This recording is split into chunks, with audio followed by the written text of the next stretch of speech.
शाम के 5 बजे का वो वक्त होगा जब यहां से तीनों शूटर को लेकर मूव करेगी पुलिस की टीम प्रतापगढ़, और प्रतापगढ़ की ही जेल में जो है वो तीनों शूटरों को रखा जाएगा। अलग अलग बैरक में रखे जाने की व्यवस्था जो है वो की गई है। साथ ही इन व्यवस्थाओं के साथ एक चीज ये समझनी होगी, क्योंकि आज 5 बजे इन लोगों की रिमांड खत्म हो रही है।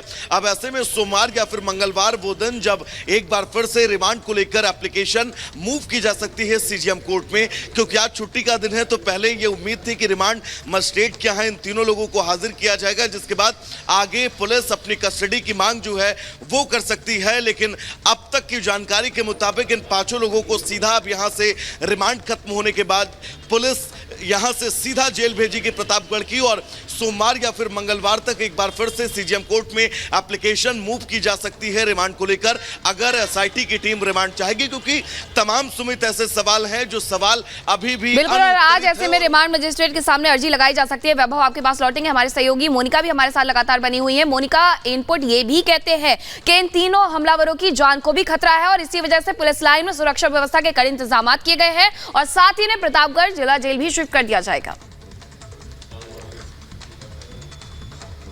बिल्कुल, देखिए इनपुट्स मिल रहे हैं क्योंकि अलकायदा का जिस तरीके से कनेक्शन निकलकर सामने आता है, एक धमकी दी जाती है, उसके बाद ये सवाल तो खड़ा होता ही है कि क्या अतीक के संबंध अलकायदा से भी थे, क्या आतंकवादी कनेक्शन भी किसी तरह का था। खैर, ये तो जांच का विषय है और सबको जो है पूरी स्थिति जो है वो जांच के बाद ही क्लियर हो पाएगी। लेकिन देखिए, बड़ी बात ये जरूर बता दें कि पुलिस किसी भी तरह की जो कसर है वो नहीं छोड़ना चाहती है, कोताही नहीं बरतना चाहती है। यही एक बड़ी वजह है कि जिस तरीके से अलकायदा का नाम निकलकर सामने आता है, उसके बाद प्रशासन की तरफ से सुरक्षा व्यवस्था जो है वो और भी ज्यादा चाक चौबंद कर दी गई है।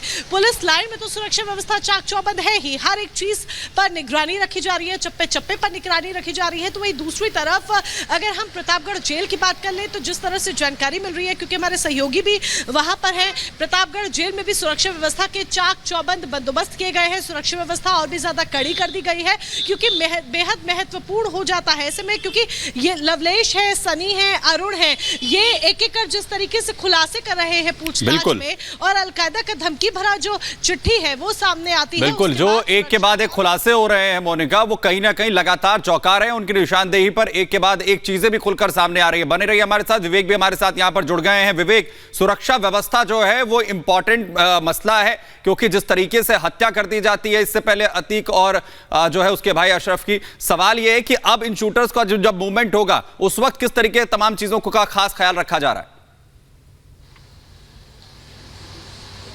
बिल्कुल सुमित, निश्चित तौर पर सुरक्षा व्यवस्था मजबूत की गई है। और पहले हम जब इसी जेल के अंदर से रिपोर्टिंग कर रहे थे, जो जेल का अंदर वाला गेट है वहां तक मीडिया को एंट्री दी गई थी, लेकिन इस बार एंट्री बाहर वाले गेट पर ही रोक दी गई है। यहां पर शाम को 5 बजे चूंकि जब तीनों आरोपियों को वहां से लेकर यहां पर लाया जाएगा तो तकरीबन 1.5 घंटे का समय लगेगा। तो 6:30 से 7:30 के बीच कभी भी तीनों आरोपियों को यहां पर लाया जा सकता है। यहां पर सुरक्षा व्यवस्था कड़ी की गई है और खबर यह है कि अंदर 3 सेल अलग अलग तैयार की गई है जहां पर इन तीनों को रखा जाएगा। तीनों आपस में कांटेक्ट में नहीं रहेंगे। हम उसी जिला कारागार प्रतापगढ़ के बाहर खड़े हुए हैं, उसी प्रतापगढ़ जेल के बाहर मौजूद है जहां पर इन तीनों को लाया जाएगा। रिमांड आज खत्म हो रही है और जैसे कि पहले ही तय हो चुका था कि शाम 5 बजे तक की रिमांड है और उसके बाद उन तीनों आरोपियों को यहां पर शिफ्ट किया जाएगा।